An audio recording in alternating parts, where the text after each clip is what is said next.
హల్లెలూయా. Good morning. Happy Christmas. Merry Christmas.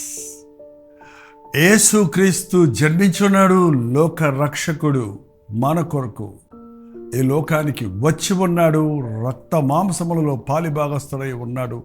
మనల్ని విమోచించుట కొరకు విజయుడై మృత్యువును జయించి లేచిన వాడిగా ఉన్నాడన్న సంపూర్ణ సువార్తను యేసుక్రీస్తు జననాన్ని గుర్తు చేసుకునే ఈ సందర్భంగా మనం నమ్మాలి, విశ్వసించాలి, అంగీకరించాలి, ఆశీర్వదించబడాలి.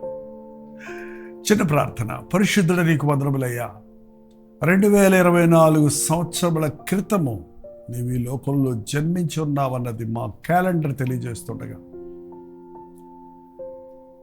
నీ జీవితము, నీ జననము, నీ మరణము, నీ పునరుద్ధానము కథ కాదని, అది చరిత్రని, అది నిజమని విశ్వసించుటకు లోక రక్షకుడిగా జన్మించిన నీవు నా కొరకే ఈ లోకంలోనికి వచ్చి ఉన్నావని ఒక్కొక్కరము వ్యక్తిగతంగా అంగీకరించుటకు సహాయం చేయం. క్రీస్తు నామములో అడుగుచున్నాను తండ్రి. ఆమేన్. Happy Christmas, happy Christmas, happy Christmas అని మనం ఈరోజు అందరికీ చెబుతూ ఉంటాం. మరి నిజంగా హ్యాపీ ఉందా? ఒట్టి క్రిస్మసేనా? చాలామంది క్రిస్మస్ లేదు అనేవారు ఉన్నారు. ఇలాంటి ఆరాధన చేయకూడదు అనేవారు ఉన్నారు. మనకు అసలు పండగలే లేవనేవారు ఉన్నారు. ఇక్కడ ఆధ్యాత్మికమైన అర్థాన్ని గ్రహించటం, ఈ సందర్భంగా మనం అనేక విషయాలు గ్రహించి ఈ అవకాశాన్ని సమయమందును అసమయమందును నా సువార్తను ప్రకటించమన్న మాట ప్రకారం యేసుక్రీస్తుని గురించి అనేకులకు తెలియజేయడానికి ఇది ఒక మంచి సీజనే కదా. నిజమే, డిసెంబర్ 25వ తారీఖు యేసుక్రీస్తు జన్మించిన రోజు అనడానికి రుజువులేమీ లేవు. అయితే ఆది సంఘములో అది ఒక ప్రబలమైన రోజుగా ఉంది. రోమన్స్, గ్రీకులు వంటి అన్యజాతి వారు అనేకులు యేసు ప్రభువుని నమ్మిన తర్వాత వారు మాకు కూడా ఒక పండుగ లేదే అని ఒక సెలబ్రేట్ చేసుకోవడానికి ఒక ఫెస్టివల్ కావాలి అన్నట్టు వారు అడిగినప్పుడు ఆనాటి మత గురువులు యేసుక్రీస్తు జననాన్ని గుర్తు చేసుకోవడానికి ఇలాగూ ఒక తారీఖు నిర్ణయించారు. అప్పటి నుండి ఇప్పటి వరకు దానిని ఆచరిస్తూ ఉన్నారు. ఇంచుమించు 10వ శతాబ్దము నుండి క్రిస్మస్ సెలబ్రేషన్స్ జరుగుతూ ఉన్నాయి. క్రైస్ట్ మాస్, యాక్చువల్గా క్రైస్ట్ మాస్ అంటే ఆరాధన. క్యాథలిక్ చర్చెస్లో జరిగే ఆరాధనలు మాస్ అంటారు. ఏంటంటే క్రైస్ట్ మాస్. మాస్ అంటే ఆరాధన. క్రీస్తును ఆరాధించటమే క్రిస్మస్. క్రీస్తు లేని క్రిస్మస్ వేస్ట్, ఆరాధన లేని క్రిస్మస్ దండగా. ఈ రోజున అదే జరుగుతుంది. యేసుక్రీస్తు జననం అంటూ వ్యాపారాలు చేయడానికి, ఆర్భాటాలు చేయడానికి, డ్యాన్సులు వేయడానికి, పాటలు పాడడానికి, ఆర్భాటాలు చేసి మన ఆలయాల్లో కూడా, దేవుని మందిరంలో కూడా సంబరాలుగానే ఉన్నాయి. కానీ సమాధానం ఇవ్వటకు వచ్చినటువంటి ప్రభువు, ఆయనే తన ప్రజలను వారి పాపముల నుండి విమోచించును అన్న రక్షణ కలుగజేయడానికి వచ్చిన అనుభవాలు మనం పొందకపోవటం విచారమే. నేడు రక్షకుడు మీ కొరకు పుట్టి ఉన్నాడన్నది పరలోకపు దూతలు ప్రథమంగా గొల్లలకు తెలియజేసిన సమాచారం. ఇంకా ఈ విషయం ఎరగని వారు, రక్షకుడి గురించి ఎరగని వారు ఈ లోకంలో ఎందరో ఉన్నారు. ఆ రక్షకుడి గురించి మనం లోకానికి చెప్పాలి. యేసుక్రీస్తు మన రక్షకుడు. Christ mass. ఇవాళ చాలామంది క్రిస్మస్ అంటానికి బదులు ఎక్స్మస్ అంటున్నారు. ఎక్స్మస్ ఏంటి? XYZ అంటే అర్థం ఏంటండి? ఎవరో ఒకరో అన్నట్టు. XYZ అంటే ఏంటి అర్థం? మనకి ఇంకా ఊరు పేరు లేదు. ఈ రోజున నిజంగానే క్రిస్మస్ను ఎక్స్మస్గా చేసేసారు. ఏదో ఒక పండగ అన్నట్టుగా జరుగుతూ ఉంది. కానీ యేసుక్రీస్తు ప్రేమను ఎరిగిన వారు, ఆయన త్యాగాన్ని గుర్తించిన వారు, పరలోకపు సింహాసనాన్ని వదిలిపెట్టి నా కొరకు దిగి వచ్చాడన్న విషయాన్ని హృదయంలో చేర్చుకున్నవారు ఆయన ఎదుట సాగిలపడి ఆయన ఆరాధిస్తారండి. ఈ రోజున మనం ప్రభువుని ఆరాధించాలి. మన రక్షకుడిని మనం ఆరాధించాలి, ఎందుకంటే ఆయన రక్షకుడు. ఒకసారి ఒక అబ్బాయి నీళ్ళలో పడి గిలగిలలాడుతూ రక్షించండి రక్షించండి రక్షించండి అని అరుస్తున్నాడట. అందులోకి అక్కడికి వచ్చినటువంటి ఒక అతను, నీకు ఎలా తెలిసిందయ్యా నేను ఈత మాస్టర్నని? ఓకే, నెంబర్ 1 చెయ్యి చాపు, నెంబర్ 2 కాల్ చాపు, నెంబర్ 3 ముక్కు మూసుకో, నెంబర్ 4 ఈదు అన్నాడంట. సార్ నేను మునిగిపోతున్నాను, నన్ను రక్షించండి, నీళ్ళు మిగేస్తున్నాను, రక్షించండి రక్షించండి అంటే, అరే నీకు ఈత నేర్పిస్తానికి నేను వస్తే ఫీజు లేకుండా ఈత నేర్పిస్తుంటే నువ్వు వద్దంటావా? నీ చావు నువ్వు చావు అని వెళ్ళిపోయేటట్లండి. నీతులు చెప్పేవాళ్ళు చాలామంది ఉంటారు. మనం బాధలో ఉన్నప్పుడు ఇలా చెయ్యి, అలా చెయ్యి, అలా ఉండు, ఇలా ఉండు.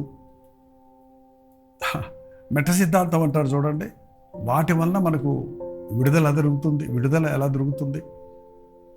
అంతలోకి మరొక వ్యక్తి వచ్చాడట. ఒక వృద్ధురాలు వచ్చి, అయ్యో నాయన నీ చావు నేను కళ్ళారా చూడలేకపోతున్నాను, అయ్యో మునిగిపోతున్నావా, నేనేం చేసేదయ్యా, నేను ముసల్దాన్ని అని కళ్ళు దులుసుకొని వెళ్ళిపోయిందటండి. ఈ రోజున పాపంలో పడి కొట్టుకుంటున్న వాళ్ళని చూసి, శ్రమల్లో పడి వేదనలో ఉన్న వాళ్ళని చూసి జాలిపడేవారు ఉన్నారు, కానీ రక్షించడానికి ఎవరు ఉన్నారండి? ఎవరి వల్ల అవుతుంది? ఈరోజు మనతో సానుభూతి చూపడానికి వచ్చేవాళ్ళు ఉంటారేమో, కానీ మనల్ని బయటికి రప్పించగలిగిన వారు లోకంలో ఎవరు లేరు. అంతలోకే మరొక వ్యక్తి వచ్చాడట, బాగా శాస్త్రాలు తెలిసిన వ్యక్తి. అంతే, నీ చావు, నీకు జలగండం ఉంది, నువ్వు ఈ నీళ్ళల్లో పడి చావాలని నీ తలరాత రాసిపెట్టుంది అని ఏదో జోష్యంలా చెప్పేసి, ఆవిడ నీ చావు నువ్వు చావు అని చెప్పి వెళ్ళిపోయాడట. చూసారా, ఈ రోజున తీర్పు తీర్చేవారు మనకి మన కర్మని, తలరాతని మీరు నమ్ముతున్నారా? మన తల మీద ఏమీ దేవుడు రాయలేదండి. దేవుడు నరులను యథార్థవంతులుగానే పుట్టించాడు, కానీ మనమే విధమైన తంత్రాలు కలిగించుకొని మన ఇష్టానుసారంగా జీవించి పాపాల్లో పడి, శ్రమల్లో పడి, వ్యాధులతో అధికమైన దుర్మార్గ పనులు చేస్తూ సమయానికి ముందే మరణిస్తున్నాం. పాపం వల్ల వచ్చి జీతమైన మరణానికి గురైపోతున్నాం. మనల్ని విమోచించడానికి, మరణము నుండి తప్పించడానికి, మరణము యొక్క బలము గల వారిని విమోచించడానికి ప్రభు వచ్చి ఉన్నాడు. అంతలోకి ఒక అబ్బాయి వచ్చాడు, యవనస్తుడు. ఒక్కసారిగా రక్షించండో రక్షించండో రక్షించండో అని అరుస్తున్న అబ్బాయిని చూసి వీళ్ళందరూ పాఠాలు చెప్పడానికి, జాలిపడడానికి, నీతి బోధలు చేయడానికి వచ్చిన వాళ్ళందరూ వదిలిపెట్టిపోయారు. కానీ అతడు చూడగానే రక్షించండో రక్షించండో అని అతను వేసే గావు కేకలు విని అమాంతంగా నీళ్ళలోకి దూకి, తన వస్త్రాలను తడిచిపోయినా, తన వాచ్ అంతా తడిచిపోయినా, అది ఏది లెక్క చేయకుండా అమాంతంగా అతన్ని వాటేసుకొని ఈదుకుంటూ ఒడ్డుకు తీర్చుకొచ్చి పక్కన పడుకోబెట్టి అతను నీళ్లు కక్కించి అతన్ని పరామర్శించి అతన్ని రక్షించాడట. రక్షకుడు ఎవరనుకుంటున్నారు? చెప్పేవాడు కాదు, చేసేవాడు. పాపముతో మనం నాశనానికి పోతున్నామని పరలోకము నుండి దిగివచ్చాడండి ప్రభు అయిన యేసుక్రీస్తు. ఏ ఒక్కడు నశించకూడదని మన కొరకు ఈ భూలోకంలో పడి మనల్ని పాపము నుండి విడిపించటానికి, మన శాపమును తప్పించటానికి మన కొరకు సిలువెక్కి మన స్థానంలో ఆయన మరణించి మనకి విడుదల కలుగజేస్తున్నాడు. అదే రక్షకుడు, ఆపద్బాంధవుడు అంటారు. రక్షించావురా బాబు ఈ ఆపదలు అని మనం కొన్నిసార్లు అంటుంటాం.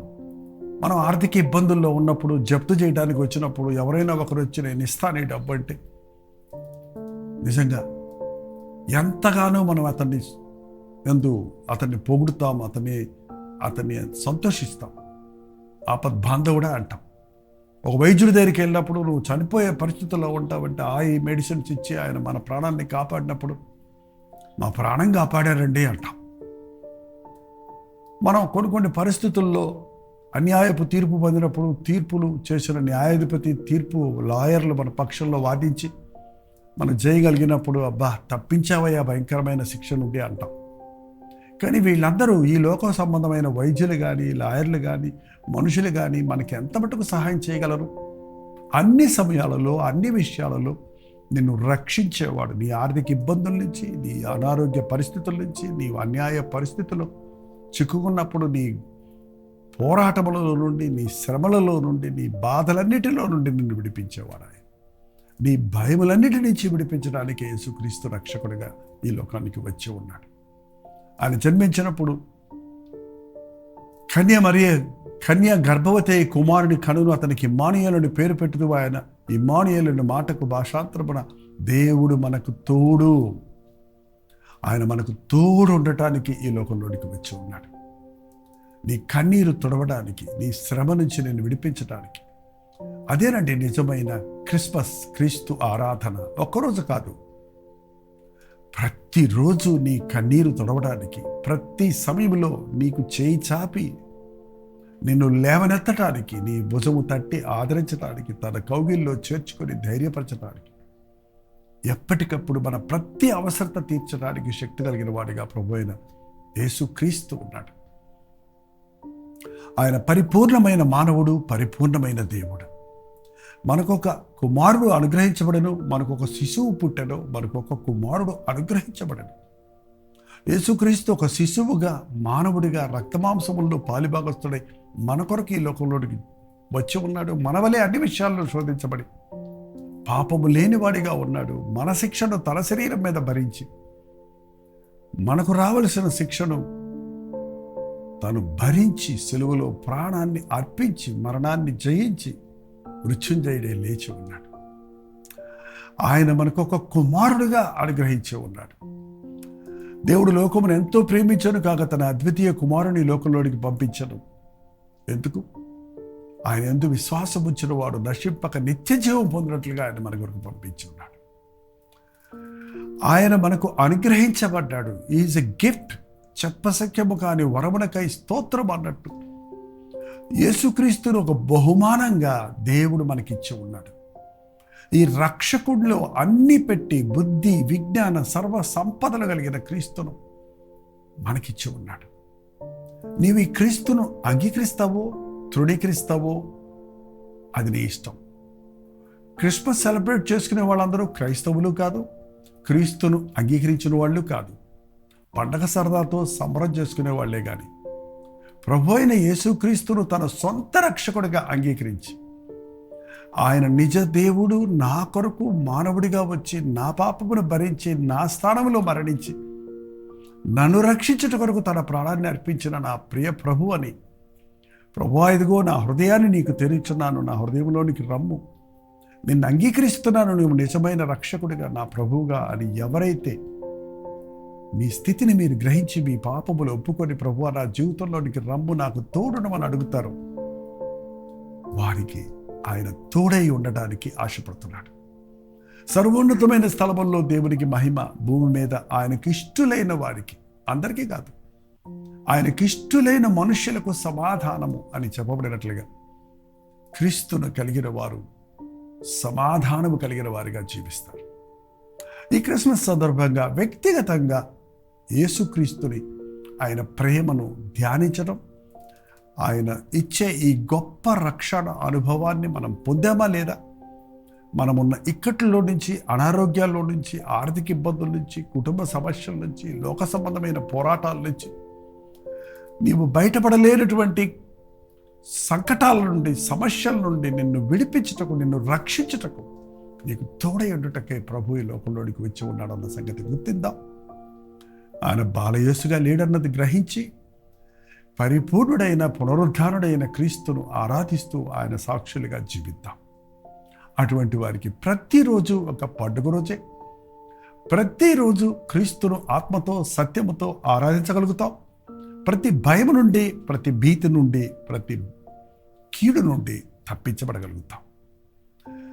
ఈ క్రిస్మస్ దినమున దేవుడు అట్టి అభిషేకమును మనకిచ్చి మన ముందున్న నూతన సంవత్సరంలోనికి ప్రవేశిస్తున్నప్పుడు క్రొత్త జీవితముతో క్రీస్తును కలిగిన వారిగా ఆయన్ని స్తుతిస్తూ ముందుకు వెళ్ళినట్లుగా మనల్ని మనం దేవునికి అప్పగించుకుందాం. ప్రార్థన. పరిశుద్ధుడ, ప్రేమగల తండ్రి, నీ చరణాన్ని గుర్తు చేసుకుంటూ ఈ రోజున మాలయాలకు వెళ్ళుచుండగా, ఆర్భాటాలు చేస్తుండగా, ఆర్భాటాల మధ్యలో ఆత్మతో సత్యముతో నిన్ను ఆరాధించినట్లు పరిశుద్ధాత్మని కదలికలు మా మందిరాలలో, మా పాటలలో, మా బిడ్డలలో, మా పెద్దలలో, మా వాక్య ధ్యానములు మేము గమనించుటకు, పరిశుద్ధాత్మని ఫ్రెష్నెస్, నూతనత్వాన్ని మేము పొందుకున్నటకు సహాయం చేయండి. ఎప్పుడో ఎక్కడో బెత్లెహేములో పుట్టినవాడు కాదు కానీ నేడు రక్షకుడు మా కొరకు పుట్టి ఉన్నాడు. ఆ హృదయాలలో నీ జననాన్ని మేము అనుభవించుటకు, నీ జీవితాన్ని కలిగి జీవించుటకు సహాయం చేయండి.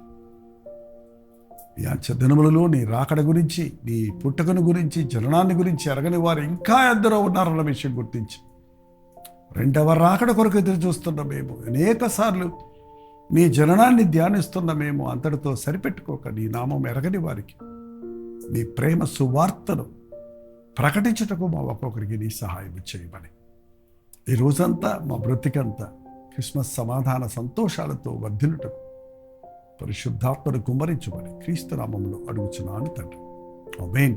తండ్రి అయిన దేవుని యొక్క ప్రేమయు, కుమారుడైన క్రీస్తు యొక్క కృపయు, ఆదరణకర్త అయిన పరిశుద్ధాత్మ యొక్క సహవాసం ఈ క్రిస్మస్ దినమున కూడి వచ్చిన మనందరికీ ఇప్పుడును సదాకాలం తోడేయును గాక. ఆమేన్.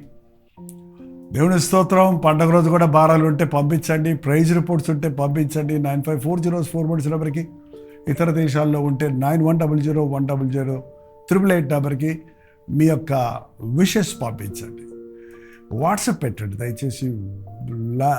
టెక్స్ట్ కానీ, వాయిస్ మెయిల్ కానీ వాట్సాప్ ద్వారా పంపించండి. ఫోన్ చేస్తే ఎత్తలేము, కొన్ని వేల కాల్స్ మాకు వస్తున్నాయి కాబట్టి మిమ్మల్ని అందరినీ ప్రభునామంలో విష్ చేస్తున్నాను. మీకు అందరికీ ఒక ఆశీర్వాదకరమైన, సంతోషకరమైన, సమాధానకరమైన క్రిస్మస్ శుభాకాంక్షలు.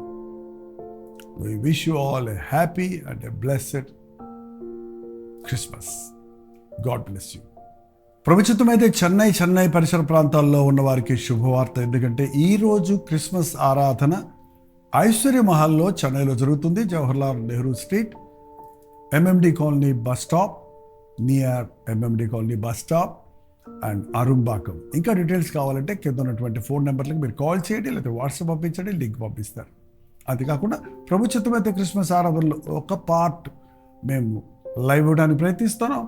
మీరు మీ మందిరాలకు వెళ్ళండి, మీ మందిరాల్లో మీ బిడ్డల, మీ సంఘాలతో కలిసి దేవుణ్ణి స్తుతించండి, ఆరాధించండి.